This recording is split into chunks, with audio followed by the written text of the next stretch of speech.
So over the years, I've learned that there's two types of students. There's the student who loves to ask questions. And there's the student who's really nervous to ask questions. How many of you are the one that's like, I'm not going to ask a question because I might sound like an idiot? Come on, it's okay. Like, it's okay, yeah.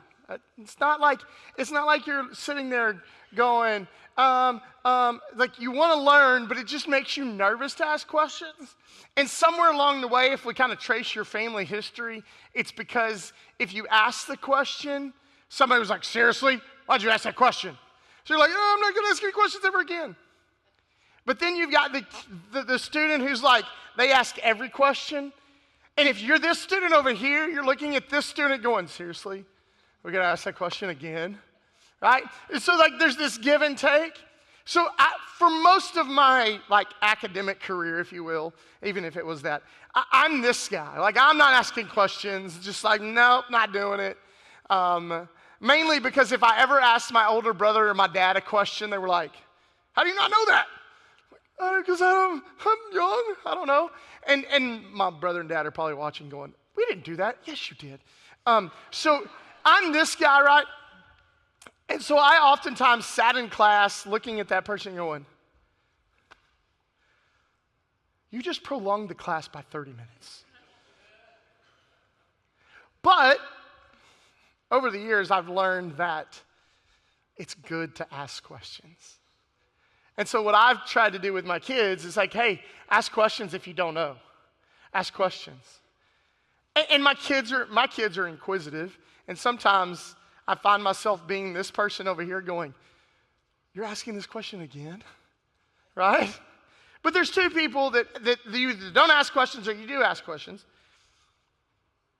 But the beautiful thing about asking questions is it helps us learn and grow, right? And so this morning, in our continued series of our mission statement, leading our neighbors to know and be changed by Jesus, we've spent 2 weeks really focusing in on what does it mean to lead. We're going to start talking today about our neighbors. And so it's fitting that we go to the parable of the Good Samaritan in Luke chapter 10, where this lawyer asked that question, who is our neighbor? But before he gets to that question, he asks probably the most important question that any of us can ask. In Luke chapter 10, starting in verse 25, and behold, a lawyer stood up to put him to the test, saying, Teacher, what shall I do to inherit eternal life? Now, this lawyer, don't think of lawyer like we have today. Think of very well-versed, knew and understood biblical law. We're talking religious leader of the day. He understood it, knew how to put it into practice, all of those things. So that's who we're talking about. Had the Torah, the first 5 books of the Old Testament, you ready for this? Memorized. How many of you struggle memorizing like your address? Right? We're talking like he's got it in his mind. He's got it what? Figured out. Right? How do we know that? Because he stands up with the intention to do what? Put Jesus to the test. He kind of already has it figured out. He has all the answers. And I'm going to put Jesus to the test. He says, what must I do? Teacher, what must I do to inherit eternal life? And in Jesus' fashion, and what Jesus does, he throws the question back at him, doesn't he? Watch what he does. He said to him, verse 26, what is written in the law? How do you read it? You answer your own question. And he answered, because he's got it all figured out, right? You shall love the Lord your God with all your heart, and with all your soul, and with all your strength, and with all your mind, and your neighbor as yourself. I know. Why? Because he's got the what figured out? The law. And so what does he do? He quotes the Shema. He quotes Deuteronomy chapter 6, verse 5. He says, hey, this is it. This is what I should do. Because what he's done is he's summed up the 10 commandments. The first 4 commandments are what we call vertical commandments. They're dealing with our relationship with God. And then the next 6 commandments are what we call horizontal commandments. They are dealing with others, okay? So here's what he says. He says, first you love God with all that you are, and then you love your neighbors or yourself. But listen, if you screw this up, you can't do this. Did y'all get that? Right? And so he says, hey, this is what you do. You love God and you love others. Love God and love others. Because he's got it all figured out, right? Jesus, verse 28, says, and he said to him, you have answered correctly. Do this and you will live.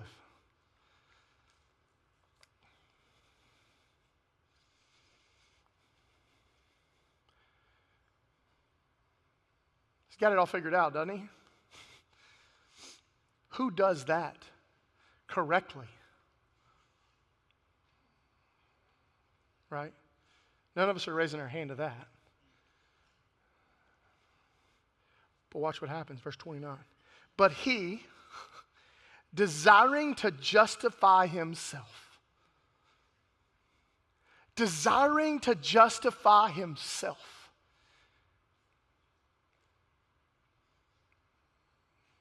think sometimes we are quick to judge the religious leaders, or we're quick to say this like, well, I mean, they didn't get it.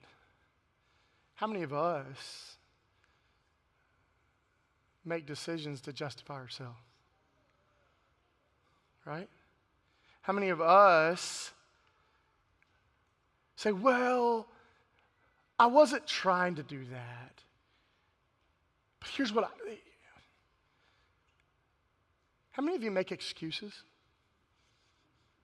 Yeah. But desiring to justify himself, said to Jesus, and he's got it figured out, right? I've told him the right answer. He says, do it correctly and you'll live, right? But I'm going to get him. Watch this. And who is my neighbor? Who is my neighbor? Again, with the question, who's my neighbor? What must I do to inherit eternal life? But who's my neighbor really? Like, I love God, but who's my neighbor? If I ask you who's your neighbor, what are you going to say? blank, blank, blank, right? How many of you know your neighbors? Good, yeah. Susan, do you know your neighbor? Okay, good. Just making sure. Do you know your neighbors? But if I ask you who your neighbor is, you're telling me the person next door to you, aren't you? Or you're telling me the person across the street from you. In your mind, that's who your neighbor is. And we still function that way, don't we? Right? And so the lawyer's like, well, who's my neighbor? Because really, what's he going to say to me? So Jesus goes into a parable. Now, mind you, parables are stories to point us to something, to point us to truth. Okay? They're pointing us to truth. There's application from it, but they're pointing us to a specific truth. And so we're going to see that at the end. Watch this. Because remember, what's the first question? What must I do to what? Inherit eternal life. And now we're somehow down the road of who's my neighbor. But watch what happens. Watch what Jesus does here. A man was going down from Jerusalem to Jericho, and he fell among robbers who stripped him and beat him and departed, leaving him half dead. So he sets up the scene. A man has gone from Jerusalem to Jericho, which was a treacherous road. It was filled with rocky terrain, all of those things, okay? But there was robbers that were common among the road. They would hide in the cliffs, jump out, take what you got, leave you for dead. And so this is what we've got going on. There was a man traveling, and he's been robbed, he's been beaten, and he's been left for dead. Okay? That was, Jesus gives them a real, actual scenario that they would have all been familiar with, especially this lawyer. He would have known that that road was dangerous. Yes, this could happen very easily. It's not like some far-fetched, hypothetical situation. This was a common thing of the day. So Jesus lays it out as a real, actual event, right? He lays it out and he says, hey, this is common, right? This man is left half dead.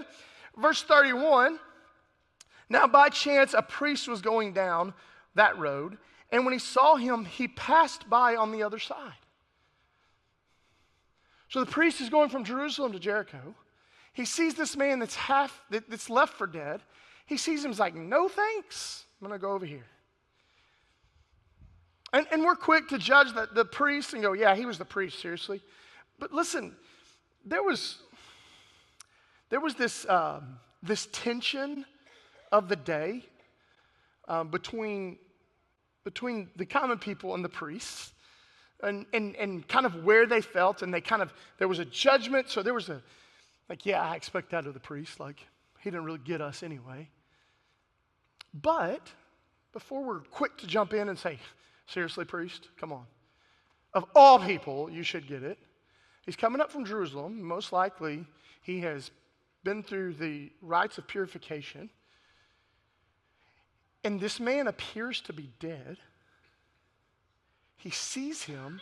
If he touches him, guess what? He becomes unclean. Yeah. So what does he got to do?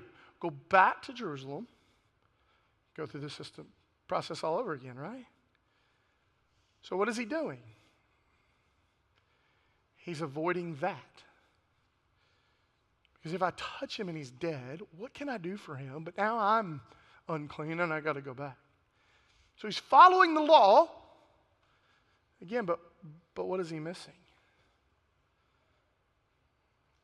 He's missing the relationship that God intended for the law to give us. How many of us are really good at going through the motions of church, but we miss the relationship with Jesus? How many of us are really good at being religious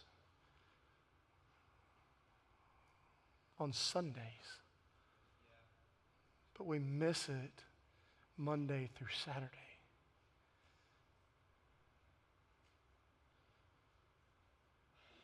Right? So this priest is doing what he thinks best for him.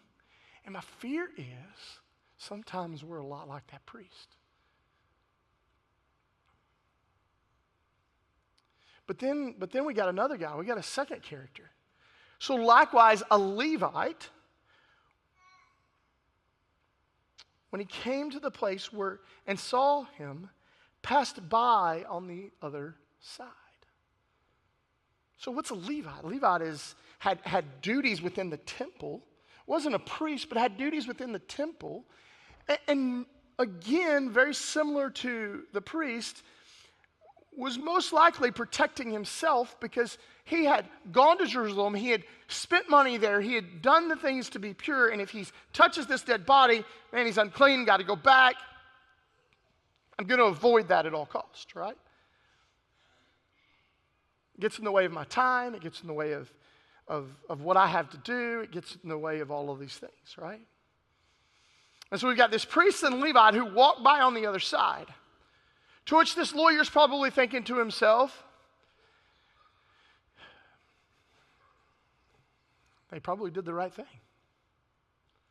But again, Jesus is going to get him because he thinks he knows it all. But a Samaritan,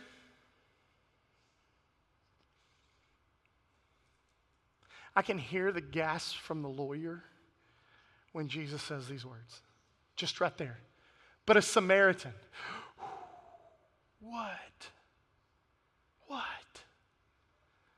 Briggs often asks me throughout the week, hey, Dad, what are you preaching on?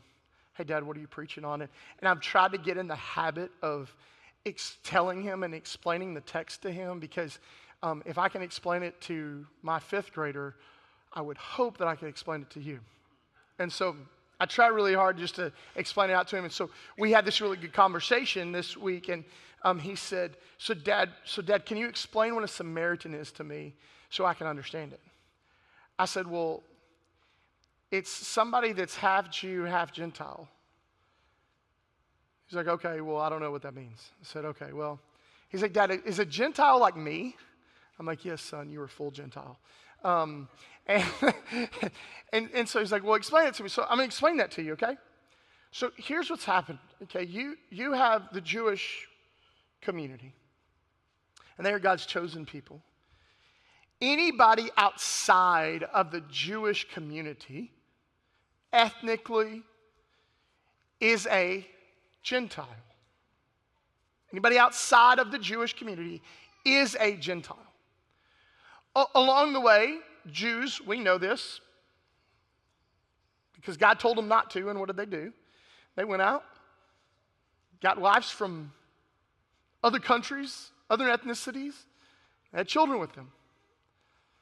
Well, in this particular time, what we have is we got Jewish men going out getting pagan wives or Gentiles, having children, marrying them and having children with them, and it became known as this little community called the Samaritans. Okay? And that's where they dwelt, is in this area. Okay? And so they're Jews and Gentiles mixed. So here's the interesting thing. They were not accepted by the Jewish community, but the Gentiles also judged them because they were part Jewish. And they weren't fully Gentiles, right? They were fully part of our nation. So there's just like this whole kind of, for those of you that are under 20, vibe around them, right? For those of you that are over that age, there was this just whole air about them, right? Of like, they're just not really accepted. But surely Jesus is not about to use a Samaritan, especially from a Jewish mindset. In fact, when we get down to the end of the story, Jesus says, like, who's the one that... And he's like, the one who showed him mercy. Like, he's not even saying the word Samaritan. That's the distaste, the I don't want to have anything to do with that. So surely when Jesus starts this, but a Samaritan, hold your breath, what's about to happen? Right? So watch. But a Samaritan, as he journeyed, came to where he was, and when he saw him, he had compassion. He went to him and bound up his wounds, pouring on oil and wine. Then he set him on his own animal and brought him to an inn and took care of him. And the next day he took out 2 denarii and gave them to the innkeeper, saying, take care of him, and whatever more you spend, I will repay you when I come back. Which of these 3 do you think proved to be a neighbor to the man who fell among the robbers? Again, with the questions. He said, verse 37, the one who showed him mercy. And Jesus said to him, you go and do likewise. And that's the end. We don't know what the lawyer did. We don't know what happened after that. But there's this parable that we've been given. And I want to briefly show you the application for us as believers and for us to see and understand what it means for us to lead our neighbors. Who is our neighbor? It's anyone. It's anyone you come in contact with. No matter where you see them, no matter where you come in contact with them, they're your neighbors. My kids play sports. All of the families on their sports teams are our neighbors. What an opportunity. Organizations that you're in, those are your neighbors. What an opportunity. But how do we do this? How does this play out for us? I want you to see just a process in which we do this. One, we see. Watch what happens. The Samaritan, as he journeyed, came to where he was, and when he saw him, he saw him. My fear sometimes is we live our lives, and we've talked about this before, we live our lives with blinders on. We walk through life like this. What have I got to do? How much time is it going to take me? What's important to me? What do I have on my list? If I don't get it done, is my spouse going to be mad at me? Some of you got that. Right? Listen, we do this, right? Or what do my kids have on their plate this week? Where do I have to get them? Where do they have to be? What do they need? What do I got to buy for them this week? Is their homework done? Is their homework even in their backpack? Is their room clean? Have they bathed in 3 days? Like, these are legitimate questions, right? Parents, do you hear me? No? Yeah, we walk through life this way so much. I think sometimes we get so stuck in this that we don't see anyone around us.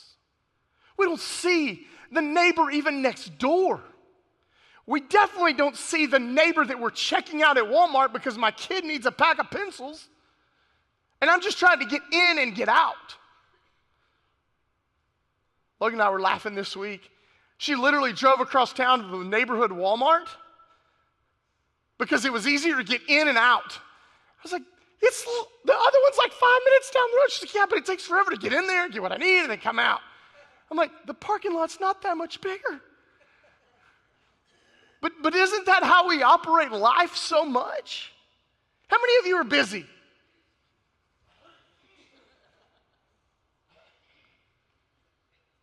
How many of you are already thinking about the things that you have to do today?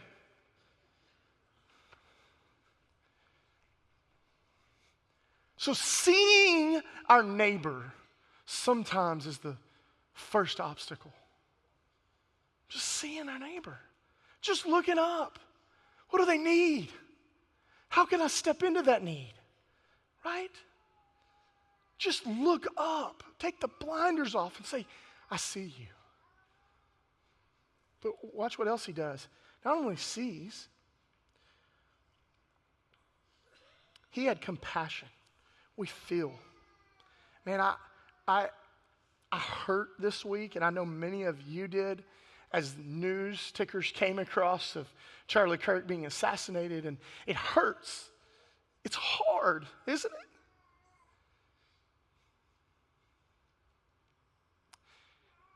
And as I processed it like many of you did, and I prayed,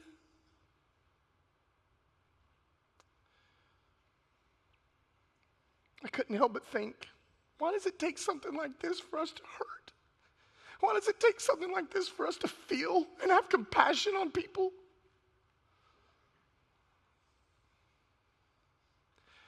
Because again, I think we get stuck with the blinders, and we get stuck in having in our own way that we just miss people. We miss people. Guess what? Guess what, church? Your neighbors are hurting.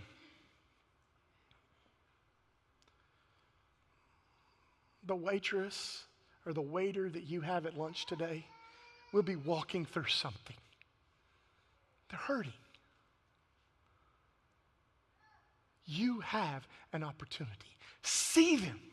Have compassion on them.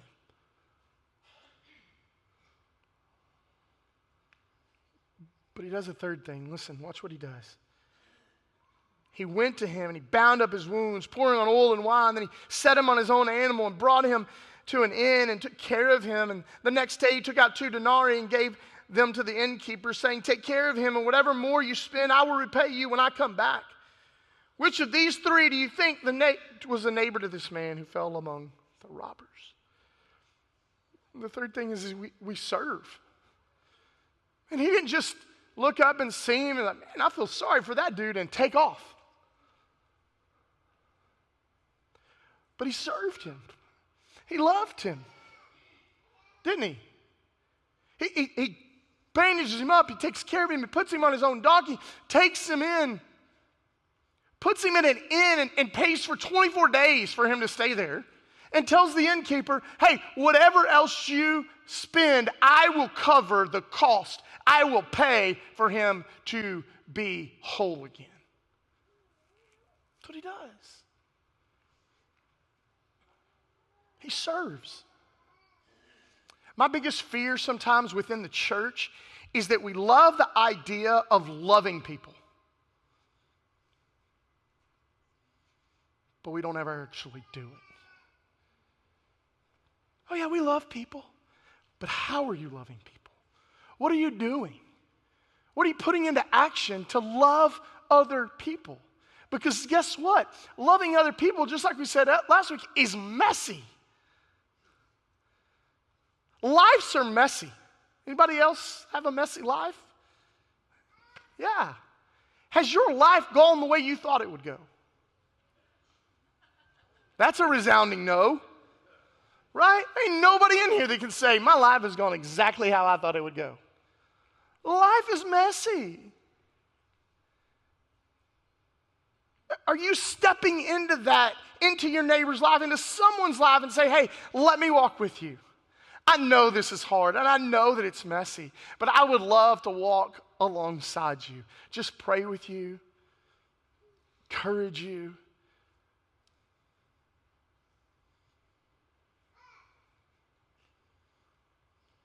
That's how we serve.